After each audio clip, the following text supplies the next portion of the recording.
دوسروں کو تکلیف پہنچاتے ہیں ان کو احساس نہیں ہوتا، جو کسی کا مال حق کھاتے ہیں ان کو احساس نہیں ہوتا، جو کسی کی پیٹھ پیچھے برائیاں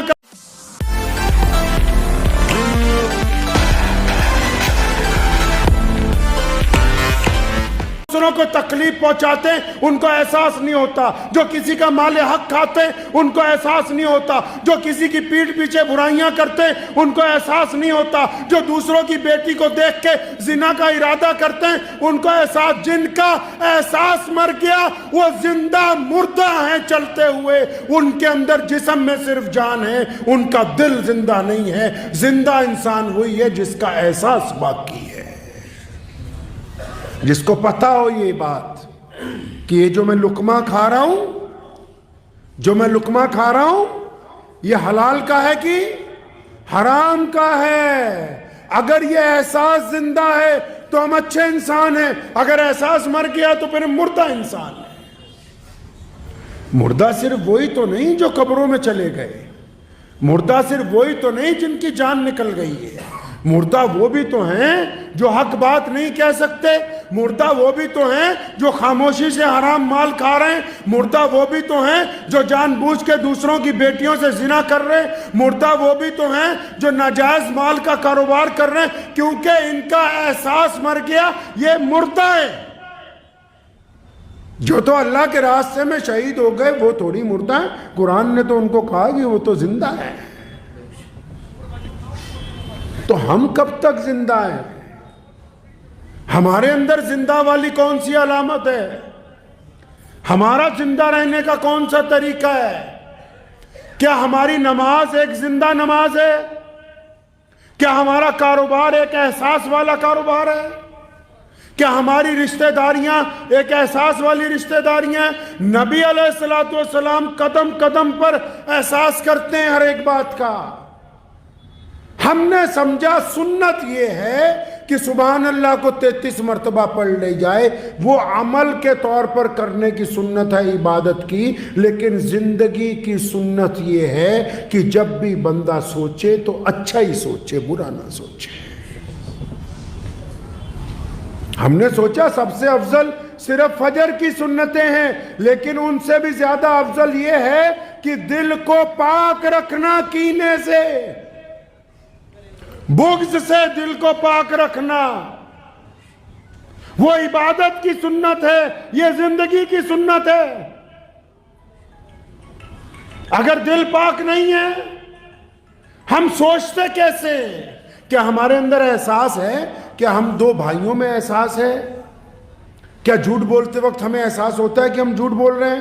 اگر یہ احساس ہوتا ہے تو ابھی ایمان باقی ہے، ہم پلٹ سکتے ہیں۔ اگر جھوٹ بولتے وقت بھی یہ احساس نہیں ہوتا کہ یہ جھوٹ ہے تو پھر اب ہم ایمان کی طرف پلٹنے والے ہیں نہیں ہیں۔ پیارے نبی صلی اللہ علیہ وسلم کیسے سوچتے ہیں؟ ہمارے نبی علیہ السلام کیسے سوچتے ہیں بھائی؟ پتہ ہے آپ کو؟ کبھی پوچھا آپ نے اپنے امام سے؟ کبھی پوچھا کسی دیندار آدمی سے کہ رسول اللہ صلی اللہ علیہ وسلم کیسے سوچتے ہیں؟ نبی علیہ السلام کے صحابہ میں سے ایک چھوٹے صحابی ہیں، ان کا نام ہے انس رضی اللہ تعالیٰ عنہ۔ کیا نام ہے جی؟ یاد کر لیجئے گا اس واقعے کو جو میں آپ کو سنانے لگا ہوں۔ سیدنا انس رضی اللہ عنہ فرماتے ہیں میں سب سے چھوٹا تھا صحابہ میں، اور فرماتے ہیں کہ میرے دل میں ایک دن ایک بات آئی، میرے ذہن میں ایک بات آئی۔ کیا بات آئی ذہن میں؟ فرمایا اللہ کے نبی علیہ السلام اتنا پیار کرتے ہیں، اتنا پیار کرتے ہیں، اور میں تو بچپن سے دیکھتا ہوں یہ تو سب سے ہی پیار کرتے ہیں، کسی سے ناراض ہی نہیں ہوتے، غصہ ہی نہیں آتا۔ تو فرماتے ہیں میں نے پلان بنایا، ارادہ کیا کہ میں کچھ ایسا کروں کہ نبی علیہ السلام کو مجھ پر تھوڑا سا غصہ آئے اور میرے پھر دو چار لگ جائیں۔ آپ کو پتہ ہے پنجابی دی کہاوت ہے، ماں پیو دیاں گالاں کی اودیاں نالاں۔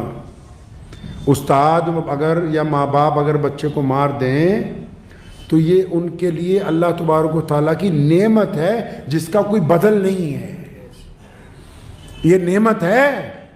یہ تو تماش بینی آج کل شروع ہوئی ہے ہمارے ہاں کہ اگر پتہ لگ جائے ٹیچر نے اسکول میں ذرا بچے کو ڈانٹ دیا تو ماں باپ بدتمیزی کرنے پہنچتے ہیں ٹیچر کے ساتھ، جب کو ان کو پتہ نہیں کہ یہی ایک ڈانٹ ہے جو اس بچے کو اتری ہوئی پٹری سے لائن پہ لائے گی اور ایک اس کو کامیاب انسان بنائے گی۔ لیکن کیونکہ اب ماں باپ نے طے کر لیا کہ ہم نے اپنے بچے کو کامیاب نہیں بنانا، صرف بڑا کرنا ہے پال پوس کے، پھر چاہے گنڈا بنے موالی بنے، اس لیے یہ طے کر لیا کہ اگر استاد کچھ کہہ دے گا تو استاد کی بے عزتی کرنے اسکول تک جائیں گے۔ تو انس فرماتے کہ میں نے یہ ارادہ کیا کہ نبی علیہ السلام مجھے ناراضگی میں کبھی ایک آدھی چپت لگ جائے یا ایک آدھا مکہ لگ جائے، مجھ سے ناراض ہوں، تو سارے صحابہ یہ کہیں گے کہ ہم سے رسول اللہ پیار کرتے تھے، صرف اکیلا انس ہوگا جو یہ کہہ سکے گا کہ میں نے رسول اللہ صلی اللہ علیہ وسلم کی مار بھی کھائی۔ الگ بننا کوئی بری بات نہیں، اپنے آپ کو الگ شناخت قائم کرنی کہ ہاں میں فلاں کام میں، کوئی ڈاکٹر بن کے اپنی شناخت قائم کر رہا ہے، کوئی انجینئر بن کے، کوئی افسر بن کے، کوئی عالم بن کے، تو فرمایا میں نے سوچا کہ ہاں کہ یار میرے اگر 2-3 لگ جائیں کسی بات پہ تو کچھ ایسی اسکیم لگاؤ۔ تو فرمایا بہت مہینے گزر گئے، کوئی اسکیم ہی نہیں لگ رہی تھی۔ ایک دن عصر کی نماز کے بعد پیارے نبی حضرت محمد رسول اللہ صلی اللہ علیہ وسلم کے پاس ودیش سے مہمان آئے ہوئے تھے۔ اب بہت سارے لوگوں کو یہ بھی نہیں پتا ہوگا، نبی علیہ السلام جو ہمارے پیارے آقا صلی اللہ علیہ وسلم ہیں، انہوں نے جب اعلان نبوت کیا پوری دنیا کے الگ الگ ملکوں میں سے وفد بن کے لوگ نبی علیہ السلام کو مدینہ منورہ ملنے آتے تھے۔ پوری دنیا میں سے آپ صلی اللہ علیہ وسلم کی خدمت میں لوگ آتے تھے وفد بنا کے کہ آپ اللہ کے نبی بن کے آئے، ہمارے ساتھ اپنا کوئی نمائندہ بھیجیے تاکہ آپ کا دین ہمارے گھر تک بھی پہنچ جائے۔ تو فرمایا کچھ مہمان آئے تو نبی علیہ السلام نے، میں موجود تھا مسجد میں، انس فرماتے ہیں کہ میں مسجد میں تھا، کچھ مہمان آئے تو نبی علیہ السلام نے مجھے کہا کہ انس بھاگ کے جاؤ بازار سے ناشتہ لاؤ۔ اب وہ فرماتے جب میں ناشتہ لینے بازار گیا تو پیارے نبی علیہ السلام مہمانوں کے پاس بیٹھے تھے، نہ حضرت اس وقت بلال رضی اللہ عنہ، حضرت ابو ہریرہ، دونوں نبی علیہ السلام کے بالکل پرسنل سیکٹری جن کو کہتے ہیں، وہ دونوں کون ہیں؟ بلال اور ابو ہریرہ۔ فرمایا وہ دونوں کہیں کام سے گئے ہوئے تھے۔ میں بازار چلا گیا تو جب میں سامان لینے لگا تو میرے دل میں آیا انس پترا آج اگر تو سامان نہ لے یا لیٹ ہو جائے تب ہو سکتا ہے کہ آج تیرے 2-4 لگ جائے، تو بھی گھر پہ مہمان بیٹھے ہوئے ہیں، تمہیں سامان لینے بھیجا، کہاں چلا گیا؟ تو فرماتے ہیں کہ میں نے سوچا کہ آج سامان لینا ہی نہیں ہے، تو وہیں بیٹھ کے بازار میں سائڈ پہ۔ تو جب وقت گزرتا گیا تو جو راستہ مسجد نبوی کی طرف سے آتا تھا، فرماتے ہیں کہ میں اس طرف دیکھ رہا تھا تو اچانک میں نے کیا دیکھا کہ کافی وقت گزرنے کے بعد اللہ کے پیارے نبی صلی اللہ علیہ وسلم بذات خود بازار میں تشریف لے آئے، خود تشریف لے آئے۔ فرماتے ہیں جب میں نے نبی علیہ السلام کو دیکھا تو میں اٹھ کے کھڑا ہو گیا اور میں بالکل تیار بھی ہو گیا۔ میں کہا انس آج تیرے پہنی ہے انشاءاللہ،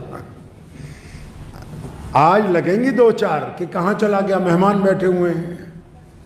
فرماتے ہیں نبی علیہ السلام کو جب میں نے دیکھا، آپ صلی اللہ علیہ وسلم نے مجھے دیکھا تو آپ صلی اللہ علیہ وسلم کے چہرے پہ پریشانی کے آثار تھے۔ مجھے یقین ہوا کہ شاید آج ایک آدھی لگ جائے، تو فرمایا میں جب چند قدم چلا آپ صلی اللہ علیہ وسلم ذرا تیز چلے، اور جب قریب آئے تو پیارے نبی صلی اللہ علیہ وسلم نے پوری طاقت کے ساتھ سیدنا انس رضی اللہ تعالیٰ عنہ کو اپنی چھاتی سے لگایا۔ نبی علیہ السلام کی آنکھوں میں آنسو ہیں، سر پہ ہاتھ پھیرا، کندھوں پہ ہاتھ پھیرا اور فرمایا میرے پتر انس، میں تو سمجھا تو کہیں گر گیا، کہیں چوٹ لگ گئی، میں تو سمجھا میرے بچے کو کسی نے مار دیا۔